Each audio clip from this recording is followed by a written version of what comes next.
Khuddhaka Nikàya. 4. Atthaka Vagga, the Octet chapter. Kama Sutta. Sensual pleasure. Translated from the Pali by Thanissaro Bhikkhu. If one, longing for sensual pleasure, achieves it, yes, he's enraptured at heart. The mortal gets what he wants.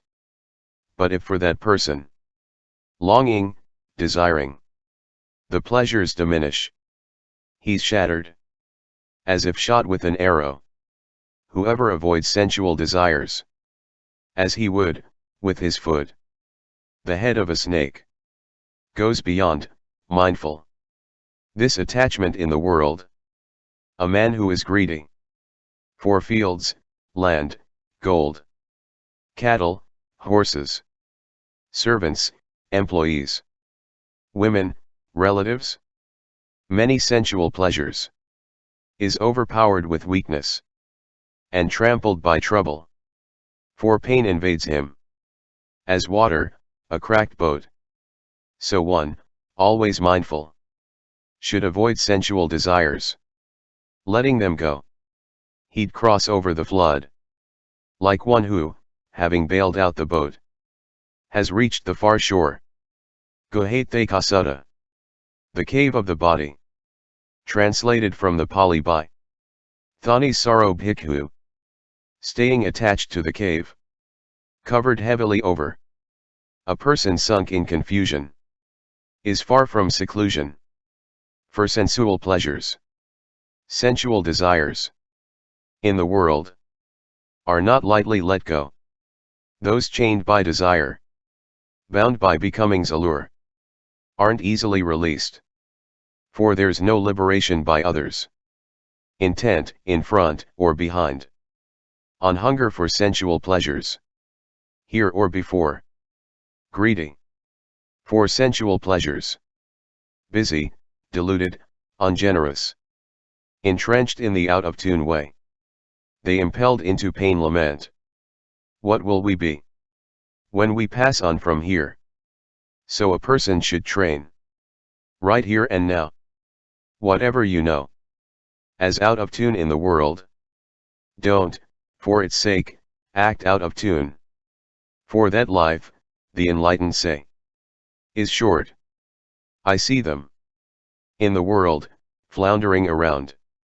People immersed in craving for states of becoming. Base people moan in the mouth of death. Their craving for states of becoming and not dash unallayed. See them floundering in their sense of mine, like fish in the puddles of a dried up stream. And, seeing this, live with no mine, not forming attachment for states of becoming, subdue desire for both sides, comprehending sensory contact with no greed, doing nothing for which he himself would rebuke himself. The enlightened person doesn't adhere to what's seen, to what's heard, comprehending perception. He'd cross over the flood. The sage not stuck on possessions. Then, with arrow removed, living heedfully, he longs for neither this world, the next. Atthaka Sutta. Corrupted. Translated from the Pali by Thanissaro Bhikkhu. There are some who dispute, corrupted at heart, and those who dispute, their hearts set on truth.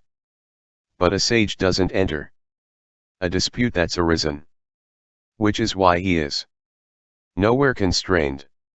Now, how would one, led on by desire, entrenched in his likes, forming his own conclusions, overcome his own views? He'd dispute in line with the way that he knows. Whoever boasts to others, unasked, of his practices, precepts, is, say the skilled, ignoble by nature. He who speaks of himself, of his own accord, but a monk at peace, fully unbound in himself, who doesn't boast of his precepts, That's how I am. He, say the skilled, is noble by nature. He with no vanity. With regard to the world, one whose doctrines aren't clean, fabricated, formed, given preference. When he sees it to his own advantage, relies on a peace, dependent on what can be shaken, because entrenchments in views aren't easily overcome. When considering what's grasped among doctrines, that's why a person embraces or rejects a doctrine in light of these very entrenchments. Now, one who is cleansed has no preconceived view about states of becoming or not dash anywhere in the world, having abandoned conceit and illusion. By what means would he go? He isn't involved. For one who's involved gets into disputes over doctrines. But how, in connection with what would you argue? With one uninvolved? He has nothing embraced or rejected, has sloughed off every view. Right here everyone. Khuddhaka Sutta. Pure. Translated from the Pali by Thanissaro Bhikkhu. I see the pure, the supreme, free from disease. It's in connection with what's seen that a person's purity is. Understanding thus, having known the supreme, and remaining focused on purity, one falls back on that knowledge. If it's in connection with what is seen that a person's purity is, or if stress is abandoned in connection with knowledge, then a person with acquisitions is purified in connection with something else. For his view betrays that, in the way he asserts it, no Brahman says purity comes in connection with anything else, unsmeared with regard to what's seen, heard, sensed, precepts or practices, merit or evil, not creating anything here. He's let go of what he had embraced, abandoning what's first. They depend on what's next. Following distraction, they don't cross over attachment. They embrace and reject, like a monkey releasing a branch to seize at another. A person undertaking practices on his own goes high and low, latched onto perception, but having clearly known through Vedas, having encountered the Dhamma, one of profound discernment, doesn't go high and low. He's enemy free with regard to all things seen, heard, or sensed. By whom, with what should he be pigeonholed here in the world? One who has seen in this way, who goes around open.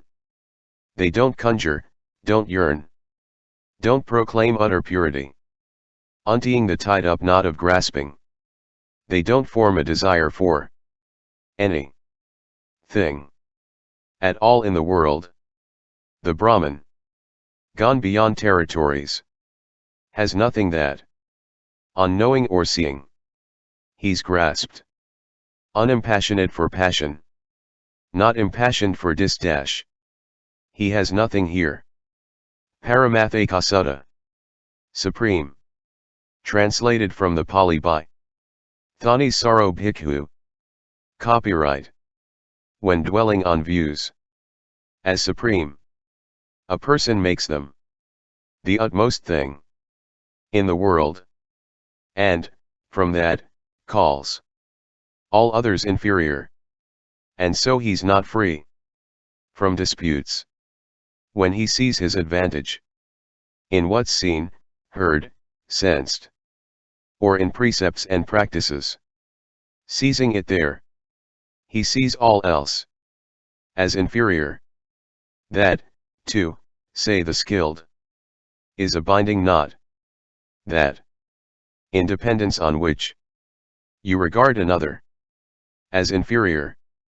So a monk shouldn't be dependent on what's seen, heard, or sensed, or on precepts and practices. Nor should he conjure a view in the world in connection with knowledge or precepts and practices. Shouldn't take himself to be equal. Shouldn't think himself inferior or superlative. Abandoning what he had embraced. Abandoning self. Not clinging. He doesn't make himself dependent.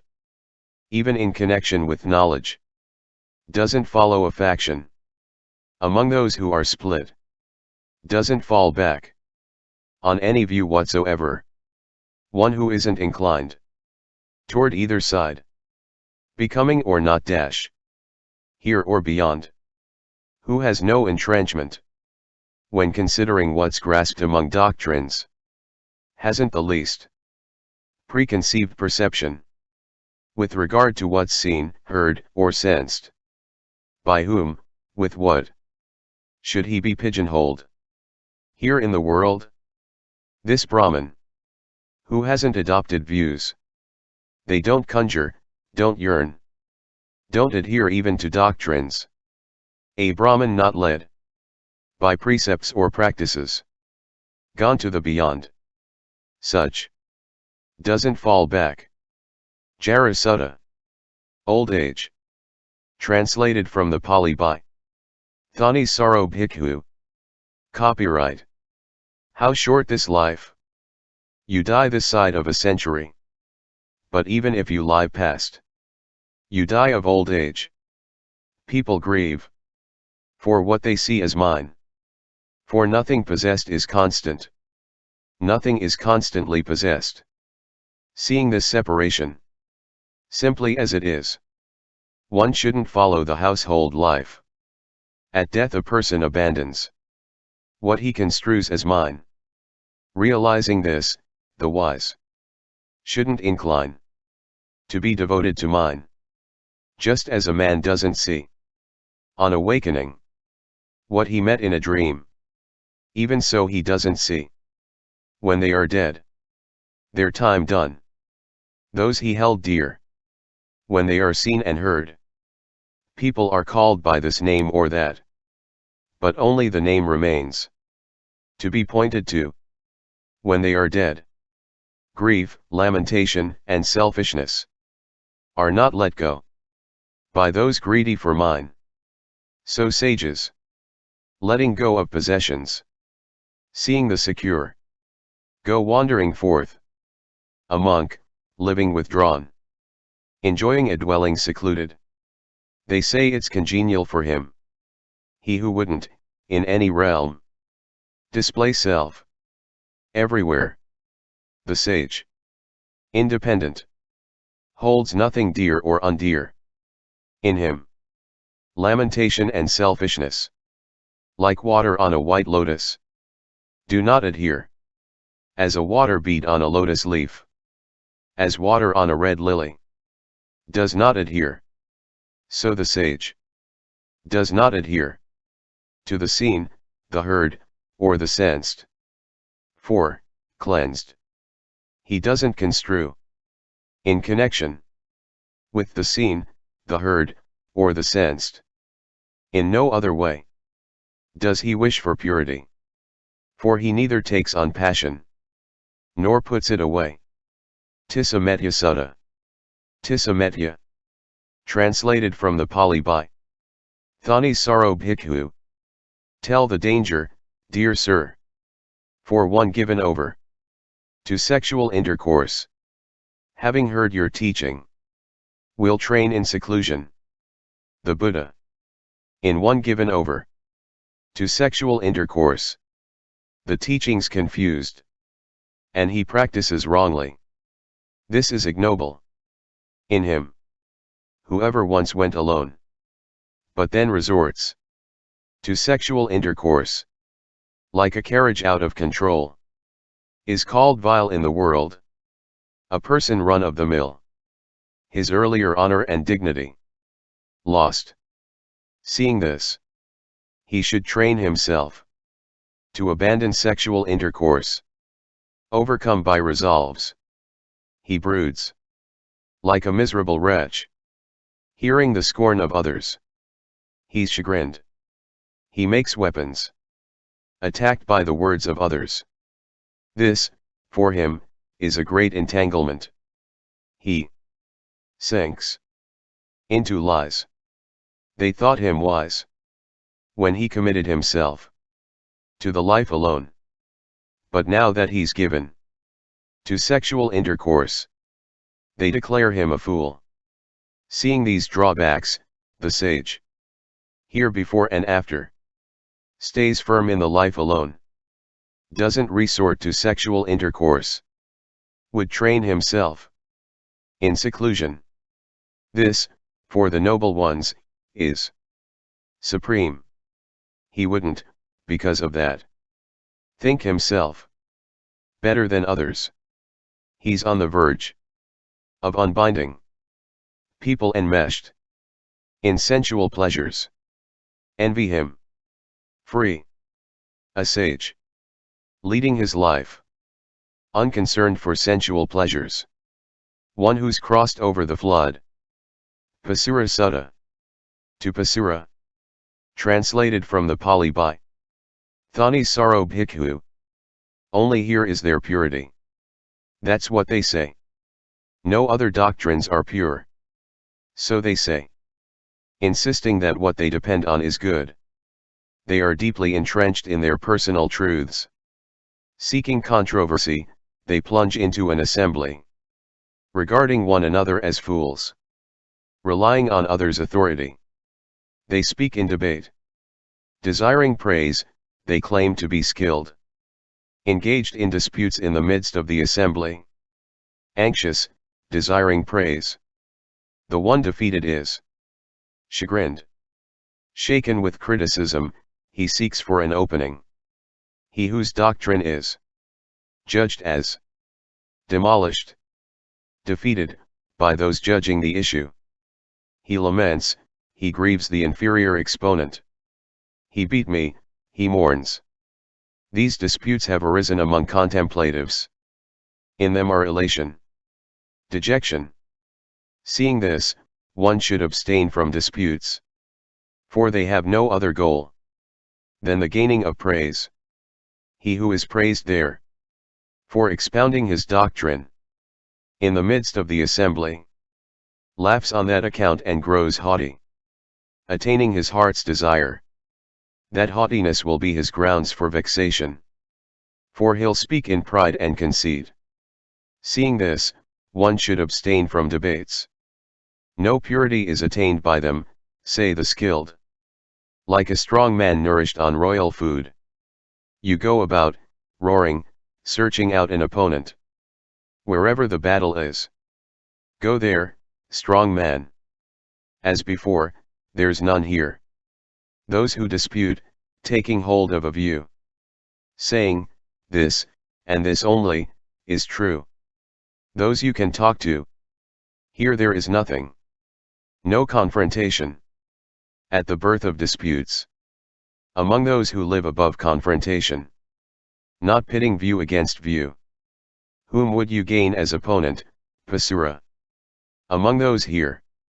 Who are grasping no more. So here you come. Conjecturing. Your mind conjuring. Viewpoints. You're paired off with a pure one.